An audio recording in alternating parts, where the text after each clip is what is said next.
ولقد آتينا لقمان الحكمة أن اشكر لله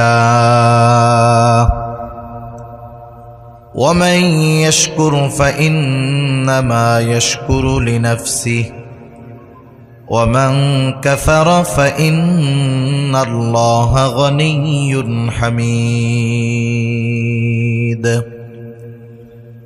আল্লাহ রাব্বুল আলামিন বলেন ওয়ালাকাদ আতাইনা লুকমানাল হিকমা, আমি হযরত লোকমানকে হিকমত প্রদান করেছি, প্রজ্ঞা দান করেছি।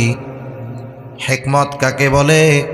মুফাসসিরিনে কেরাম বলেন হিকমত হলো দ্বীনের বুঝ, সত্য মিথ্যা পার্থক্য করার যোগ্যতা, স্বপ্নের সুনির্দিষ্ট এবং সঠিক ব্যাখ্যা জানা, এই ধরনের কিছু গুণের সমন্বয়কে বলা হয় হিকমত। আল্লাহ রাব্বুল আলামিন বলেন আমি হযরত লোকমানকে হিকমত প্রদান করেছি। হিকমত, হযরত লোকমান কেমন হিকমতওয়ালা মানুষ ছিলেন, তৎকালীন সময়ে গোটা আরবে ওনার হিকমতপূর্ণ কথা আর কর্মের ব্যাপারে মানুষ অবগত ছিল। হযরত লোকমান জীবনের প্রারম্ভে, জীবনের শুরুতেই এমন খ্যাতি সুখ্যাতি অর্জন করেন নাই। জীবনের শুরুতে তিনি একজন রাখাল ছিলেন। তিনি একটা লোকের ছাগল লালন পালন করতেন। ওই লোকটা একদিন আসার পরে বলতেছে, ও লোকমান, তুমি আমার জন্য একটা ছাগল জবাই করবা, আর ছাগলের সর্বোৎকৃষ্ট অংশ তুমি আমার সামনে আনবা।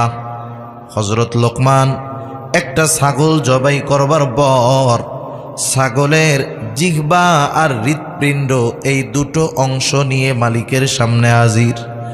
মালিককে বলল, মালিক, এটা হলো সর্বোৎকৃষ্ট অংশ। এইবার মালিক বললেন, লোকমান যাও আর একটা ছাগল জবাই করো, আর ছাগলের সবচাইতে নিকৃষ্ট অংশ আমার সামনে হাজির করো। হযরত লোকমান এবার আর একটা ছাগল জবাই করলেন।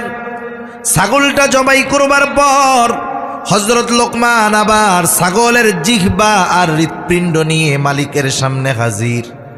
সর্বোৎকৃষ্ট অংশ আনতে বলছে, এই দুইটা আনছে। সবচাইতে নিকৃষ্ট অংশ আনতে বলেছে, এই দুটোই আনছে। মালিক এবার একটু রাগ হয়ে গেল। মালিক বলে, লোকমান, তুমি কি আমার সাথে মজা করো নাকি, মস্করা করো নাকি? তোমাকে সর্বোৎকৃষ্ট অংশ আনতে বলেছি, এই দুইটা আনলা। সর্বনিকৃষ্ট অংশ আনতে বললাম, এই দুইটাই আনলা, কারণটা কি?